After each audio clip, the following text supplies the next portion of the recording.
Hey everyone, welcome back. It is time once again for another wrestling review. With me once again, we have Campo.Reviews, the man who reviews movies, TV shows, everything else in between. You want something reviewed or you want to watch a review? How about Wonder Man? Did you watch Wonder Man? Campo and I might have a review on that, so make sure you go down to the description box, check it out, make sure you are subscribed.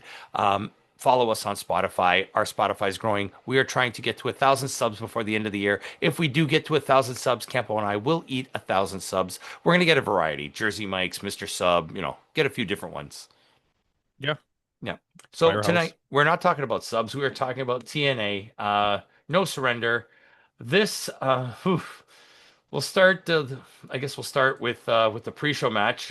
We get Sinner and Saint, which is the former Northern Armory guys. Which is They were fine. I, These were I'm okay. Eric Young's guys. First thing I thought to myself was Judas Icarus doesn't wear shoes, and I knew you were going to have something to say about that. Yeah, I mean, I did, but I didn't. Okay. Like, I know none of these guys are like young. I mean, I guess they're not old, but I'm happy that They've been around a TNA, while. They're after watching this specific match, I was like, oh, TNA is actually showing off guys off that are low tier on the pre-show like they Yeah. should be, getting people to know these wrestlers, giving people a chance. That's what the Yeah. pre-show should be. That's what it should be. And this match wasn't an awful match either. It was No, it was Sinner and fine. Saint against Brad Attitude, not bad attitude, Brad Attitude, and TW3, which are journeymen in the wrestling world on the Yeah. independent But scene. you It's need to have guys like this. yeah. I think you should be signing guys like this to expand your roster because there's clearly not enough wrestlers on this roster. Yeah, which is clear. We'll talk about that later. But it was a fine pre-show match. Sinner and Saint get the win, and I'm starting to get a little excited for the show. With that, we get a match between Alan Angels, which I guess he's re-signed with TNA, against Ryan Nemeth. And I was like, oh, I'm very happy. Now you have to give me a second here. You have Yeah, to just give me a second here. This is my one per video. They cut off this match that probably would have been a fun match to yeah, have Frankie Kazarian come out and cut literally one of the worst promos I've ever heard in my entire fucking life. yep, And it was so pointless. It was so long just to start an angle with Alan Angels that didn't even need to happen. You could have did this on anywhere else. yeah. And you ruined my Alan Angels match. So what happened was Kaz comes out. He's gonna do a talking segment because he thinks he's the king of TV or whatever. Ryan is like, okay, see you later. I'm out of here, right? I don't need to take the rest of the night off. And Alan Angels eggs him on, and it's pretty much a squash match. Frankie Kazarian beats him in 2 minutes. It was literally one of the worst promos I've ever heard cut in my entire life Yeah, and for a if I major were Alan company. Angels, it's like I just re-signed with you guys for this. Yeah, what a waste of time. If anything, you need to get Alan Angels to get the surprise win on Kaz because if by Kaz losing to Alan Angels won't hurt him. Or But you could Alan, have had him actually have a match against Ryan Nemeth and then have Frankie come in and cheat and then cut this promo on fucking Impact. yeah, Do you know the yeah. last Impact? Well, there was a period of it where Hmm. there's like I've been watching all the impacts, by the way. Why? Just don't worry about it. There was a 30-minute segment in between where not one match happened. It was Hmm. just a bunch of random promos and none of them were good. You could tell WWE has their fingerprints in this now. It's crazy. Yeah. So with that, our main event starts, which is weird because the first show, the first match on the main card was also part of the pre-show. Yeah. We got a Knockouts Battle Royal to determine the number one contendership for the Knockouts World Championship. You had what'd you have? You had Rosemary, Tasha. Rosemary didn't even get an intro. No, a bunch of people that should have got intros Mara didn't. Sade got an intro, and Rosemary didn't. Yeah, I mean you didn't have intros for Mila Grace or any of those guys, so Yeah. But you get Rosemary, Tasha Steeles, Jada Stone, Harley Hudson, Mila Grace, Mila Moore, Victoria Crawford, Elena Black, Mara Sade, and Tessa Blanchard and Jody Threat, all part of this. I'll tell you one thing. What gives my winkle a tinkle is that they finally are very close to having a women's division reminiscent of the one we used to love. They're From loading three up on years ago. quality wrestlers finally, and they don't even Mila have Danny Grace, Luna. Harley Hudson. Like Yeah, Danny Luna's not even there. yeah. Like I'm very excited to see where this women's division can go. And this match was generally entertaining. I'll tell you Yeah. what I don't like about it is the whoever was producing this match, the camera was so bad. We missed so many things. Yeah, we missed a lot of eliminations. They had to keep showing us replays because they kept missing it to show us dumb Yeah. things. They're zooming in on like someone's leg, and I'm like, what is this about? Yeah. Like half the match. So at one point, Tessa Blanchard knocks out her partners by accident, and they spent 5 minutes showing Jody Threat's feet hanging by the rope. Yeah, and then at one point on that same side, you had Mila Moore, the tall girl, whatever her Mhm. name is, The one that's and part of she was standing on the side by the corner post, and they were giving like a low angle, like just showing yeah, her, and not even what's happening in the match. She's just standing there, and there it was stuck there for like 30 seconds, and I'm like, yeah, we're missing this whole match. yeah. It was the actual in-ring content was good. It's the I don't know, I didn't like the way it was shot, I guess. Yeah, and I got to take away points for Mila Grace here because is someone who likes her, and I think she's a really like And she's bright also talent. she's an experienced wrestler. She's Yeah. not a rookie. She had a couple bumps here where she half-assed it, like especially when she got knocked out of the ring, she like lightly put her foot down and then like fell over. And it's like You know who I if noticed you're that more is Harley Hudson. yeah, fair. And it's like if you're trying to get your name up in these companies, you got to take that bump when the camera's right on you and this is your You got to chance take to that hard bump. Yeah. like that's how you get Tony Storm level. Yeah. You know what I mean? But in the end, Tessa Blanchard thinks she's won, but Jody Threat has been hanging by her feet for 20 minutes and wins the match. And I was really upset with that outcome.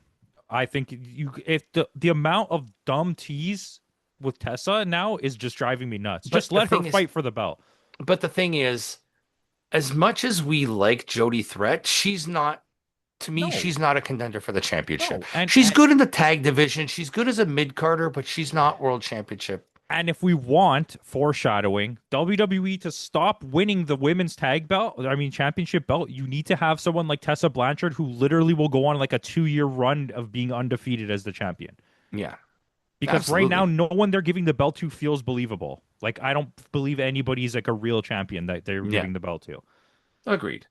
With that, our next match is Trey Miguel's Feast or Fired match against Channing Stacks Lorenzo for the TNA International Championship. Trey Miguel was surprisingly Fantastic. fantastic in this match. Stacks was not so good. Stacks had one of the best He matches I've was ever seen him have, he's but serviceable in this match because Trey Miguel went balls out. like my tweet said, Hmm. I don't understand how any company is featuring him, let alone these major companies. He's not a good wrestler. He's not a good talker. There's nothing about Stacks Lorenzo that needs to be featured on a pay-per-view, let alone Yeah. be a Why champion are of they a so company. high on it? Nepotism, right? It has to be. There must be someone else that we don't know Other than Santino? because that's not counting. Like Santino's not doing anything for his daughter's boyfriend. Like who cares about that? That's true. It's not like he's married to Stephanie McMahon. Do you know what I mean? Yeah. It's which by the way, they're saying that Santino? Santino's going to go back to WWE for a retirement run. That's why they brought in Dario Ray That apparently, to yeah. replace So his him. Yeah. contract expires soon. Yeah. And it's what they're saying the Raw after Mania, he may be making an Raw after appearance. Mania, and he'll retire at the Rumble or something like that Yeah. next year. So he's going to go on a retirement run. But yeah, this was one of the best, like you said, probably one of Stax' better matches. And Trey Miguel, you can see he's passionate about wrestling in TNA again. And I hope he's going to go on a really good run because he's your new champion. You can see him. You could see in him that he's giving everything he has because he knows he fucked up so bad with that AEW contract, and he just has to prove that he's as good as he says he is. Yeah. I think 'Cause maybe 1 year contract and then WWE comes knocking on the door. Wherever he should go to Japan. Do Japan. He's a perfect guy for Japan. Yeah. The junior division in Noah, that'd be amazing. Yeah, you take him in any of those companies. He would be great in CMLL, to be honest with you. But yeah, this was not a good match. No. As many little bright spots as I said, this was not a good match. And please just get Ariana Grace and Stax Lorenzo, take both of them off. Yes, My take them TV. both, but we won't be getting them off I know. TV. We'll talk about the later. So with that, set up by a segment earlier, we are getting Mance Warner against the returning Action Mike Jackson. So at this point, I'm like, why are we watching? How is this a pay-per-view? Yeah. How is this a This pay-per-view? felt like a really bad episode of Impact. You brought like 70-year-old Action Jackson back Yeah. to fight Mance Warner in a match that has a storyline that's been building for My one God. episode of Impact. Mike Jackson is my dad's age. Yeah, Like he's 76. that's what I'm saying. And he's in great shape. And Yeah. it was a surprisingly He'll wrestle entertaining circles match. around my dad. Yeah, of course. It was surprising. He's like Yeah. Sal Bandini. Want to wrestle? Listen, it's a surprisingly good match, but this shouldn't be on a pay-per-view in No. anyone's world. No. No. So now we're at like I'm Halfway at this through the show. We're and I'm halfway through the we're only halfway through the show and I'm already like pissed supremely off. baffled. Not even pissed. I was in shock for a bit of like what am I actually watching? Yeah. No. But Mance Warner does get the win here, and they give the little handshake, sign of respect, and Are you everybody still goes. paying for TNA? Yeah. Oh, I haven't been watching it on that. I should start watching it on Yeah. that. Is it even on that? Oh yeah, it was on there. But with that, our next match was the Elegance brand, Heather and M defending the belts against Indy Hartwell and Zaya Brookside. Again, Indy Hartwell, Zaya Brookside, a bright spot in the women's division. Match of the night. Bar none. No questions asked. There's a reason why the Elegance brand were our female tag team of the year last year. I'm not adding this to best tag match of the No, year, but no. so far this is the best women's tag match that we've watched. Yeah. It was like actually a real match with Yeah. real story work, Consequences. and like Yeah. stuff happened and people did things. And I was like, "Oh, this is nice." Yeah. And it was fun. It was like what the Elegance brand does really well is they can blend that comedy with with wrestling. You know what I mean? They're really good at like the comedy Yeah. aspect, but like and the concierge George, this guy is the Oh, for Iceman. He's sure. fantastic. And the dumb Mr. fucking whatever, what's his Oh, name? Mr. Elegance. Mr. Elegance. Like everyone hates him so much that I love him now because Yes. everyone hates him. He's a Um, cooler version of Kit Wilson. No, Kit Wilson's the cooler version of Kit Wilson.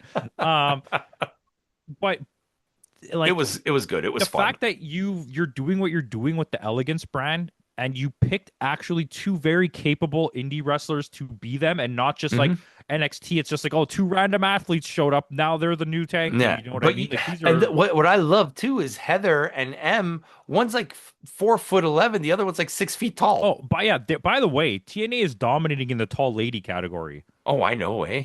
M, Mila Moore, what's Grace, what's the one right that was just in this tag match? Indy Hartwell is Indy really Hartwell. tall. Yeah, Like they have so many tall women. Like Dana Brooke is not that short by no, women's standards. but Like she does. Heather by Elegance is short. Yeah, she's like 4'11" or something like that. Jakara Jackson is tall. Yeah, Mara Sade. Mara Sade. She's actually like I don't remember her being good at all in WWE, and she surprisingly can hold her She own. was, you know what, in that battle royal, she was half decent. She was Yeah, not. she was, and her match on Impact against Yeah. she had a match against Vance Ford, Ryan Nemeth. Ryan She's Nemeth. pretty Yeah, good in it. yeah. But the Elegance brand retained due to outside shenanigans by Ash by Elegance. From what I understand, her career may not be over just yet. It's not, and the rumor is that they want to tell a storyline where she like turns on the Elegance This brand. brand. What did they disclose? What happened, or nothing yet? Right. But I'm assuming it was like some kind of internal sickness that she Yeah. thought she wouldn't get over, and then she got over it and was like, Yeah. "Oh, I'm going to wrestle again." But because of the outside shenanigans, we get a returning Mickey James. Hardcore country, Yeah. looking old as hell. Sorry, Yeah. But I see that this is what's going to happen. It's going to be you're going to get a trios match between all three of them. yeah. Then you're going to get another tag match. Indy Hartwell's going to win the belt and then you're going to get a singles match between Dana Brooke and Mickey James. And Mickey James. And Okay. it's going to be like a hardcore, like a saloon brawl. I don't know. What do you say when you're from the South? The saloon. A bunkhouse brawl. But Haystack's hardcore match. Yeah, it's going to be something like that. Yeah. Like what's his name is gonna have with Mustafa Ali back the guitar case casket. Like, did no one think it was weird that the casket just showed up out of nowhere in the middle of that match? That was we'll talk about it when we get to it. But the Elegance brand do retain, which is good. I keep the Elegance brand as champs right now. Oh They yeah, for they sure. have them like I'm not a fan of hot shotting belts, so let's just keep this for a No. while. Like I said, next pay-per-view have it be a 3-on-3, and then in the next one have it be where you Yeah, have like it be hot shot. Slammiversary. Keep it till Slammiversary. Yeah. With that, our next match is Eric Young versus BDE. Why is Eric Young so high on the card again? I don't know, and I honestly, I mean, every time I watch a BDE match, it's like surprising how like It's solid it fun. is. It's But it's not good, but it's fun. It's entertaining. I it's enjoy it. he's actually really good, and Yeah. but I don't will need this on a pay-per-view. Like I Again, was like, okay, we hit this point now with this tag match, this women's tag match. The pay-per-view got good. I'm like, oh, we're getting into the meat of the card now. It's where yeah, it's gonna finish strong. And then this match happened, and I was like, oh god. yeah. Um, Mercifully, it was only 10 minutes long. It felt like 2 hours, A but 10 Eric Young match for 10 minutes is insane. it's too much. Yeah. But Eric Young wins this. And this feud's going to continue. You know that. Whatever. Yeah. Ariana Grace versus Lei Ying Lee for the TNA Knockouts World Championship. This match contained two female wrestlers. Zero female wrestlers performed well in this match. Hmm. The That's referee performed the best in this match. I'll allow it. Yeah. This was a Horrible. one star match. Yeah, this match was horrible. And I'll And give you credit. Grace was better than I remember her being, yeah, but Lei Ying Lee was worse than I remember her but being. because she had no one to play off. She's also not that good of a wrestler. No. She's like a mid carder at best. Yeah, but this was really bad. Some outside shenanigans again, and for some reason, Ariana Grace is your new champion. The only reason I can think of is because they want to have like a real TNA homegrown Danny Luna win Well, the belt Danny back Luna for us does come again. out during this match, Yeah. but it wouldn't make sense for Danny Luna to face Ariana Grace. Why? But that's what I mean. Why? I mean, why wouldn't it make sense though? Because they're both heels. Yeah, but Danny Luna could be the like turn to be the TNA. Mm, I like a don't loose. know. I don't know. I don't know. Maybe Jody Threat talked some sense into her. Yeah, former tag, Like, unless Jody Threat is going to win the championship and then Danny Luna wins it off of. in like a grudge match between her and her former teammate. Yeah, I don't know. Like this card didn't make any sense at all. Order 4 against the Hardys and the Righteous. Shit. Yeah, I didn't even pay attention for most of this match because it was so boring. yeah. The Hardys need to go. I'm sorry. Like you've had your run, you were good in your heyday, but 50-year-old Matt and Jeff Hardy, I don't want to see you on my Yeah. screen anymore. And I don't know what the point of having the Righteous exist is when they're doing this kind of like, why are they teaming with the Hardys? I've been watching every week and I Yeah, still don't understand what's happening. yeah. I don't understand either. Um, and But fake, the lackluster shit that we watched, like when Dutch jumps off the stage one way and Jeff Hardy jumps off the stage yeah. the other way, and they only jump like 3 feet, and they do like the simplest little like Hell, what's his name? The Agent Zero got a better tope over the top that's what I'm rope. saying. The move set in this match was crazy. Like someone climbed up on the top rope, you're expecting a big spot, and then they just did the dive, and you're Yeah, like, What's happening? yeah. Um, What did I do? I don't know. Order 4. See, it's putting me to sleep. Hey, Mustafa Ali is great. Yeah, and I'm sure that you know what? I would have rather had Mustafa Ali versus Elijah on this show, Oh, for sure. and that I'd would have probably rather been a have Jeff Hardy versus Ali. yeah. But Order 4 end up winning this, and on we go to our main event: Mike Santana and Leon Slater versus Nick Nemeth and Eddie Edwards in a tag match. Should so every single one in this match has a cash in for the belt. So Nemeth has the call your shot still. Eddie Edwards has the feast or fired, and Leon Slater has the option C. where you can trade in the X Division Championship to face. So should any of them in the course of this match decide to cash in, the tag match will be thrown out and it'll be a singles match for the belt. That's what they were saying. But Did anyone do it? no, because there was a whole bunch of skullduggery in this match that made no Nice, sense. nice. But listen, Okay. on top of that, on top of the skullduggery, which by the way, Noah guy is completely stole skullduggery from you. He says it every time now. Oh, I know. Stuart Um, Fulton. that would have made this match super interesting because you know what Yeah. this match wasn't? Super interesting. Even But Leon even Slater even was not good in this match. but even just a tease of it would have made would have made more of What a other reason would this match existing or setting up that idea if you couldn't do one of them at least? Like right. pick the person who you least want to win the belt, have them cash in here, lose, and then you still have the other two people because now we still have three things hanging over our But you head know who is for going to cash win the in. belt? And it's going to be none of those three. You Tell know me. it. It's Moose. Yeah, that's gonna be stupid Moose. Who came Okay. out So to what happens? Well, first we don't get Moose. We get Burt Macklin, who's fired. So he comes in and he takes out Mike Santana. So Mike Santana is out and it's a 2-on-1. So when the referee is like busy dealing with all that, we get all of the system come out, which I like this new group of the system. I like that's Eddie fair, yeah. with the I like this. They're a heel group again. Cedric Alexander fits in perfectly with this. And they come out and they start doing some skullduggery here and there.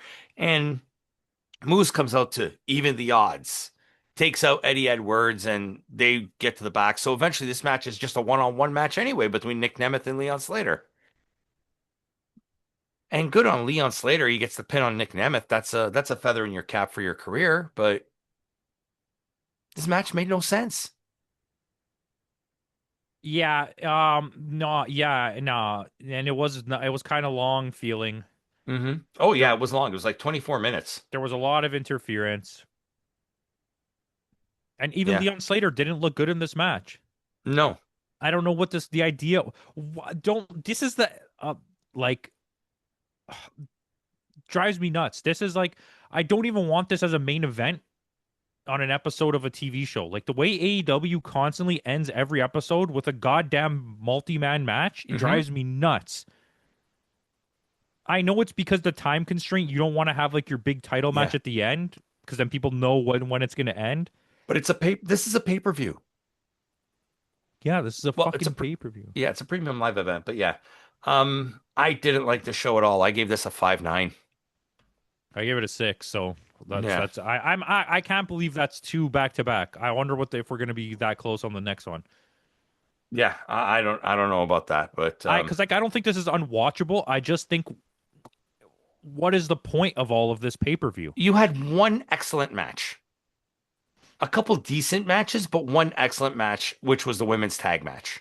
And that told a cohesive story that made sense. You could see where they want to book this show, or at least that division. You know what I mean?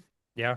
And like maybe that's why Jody Threat wins the battle royal because maybe Danny it's going to play into the Danny Luna thing, right? Like The women's there's a division has a direction yeah. The only thing I don't understand is why Ariana Grace is the champion, but because someone paid for it, yeah. obviously.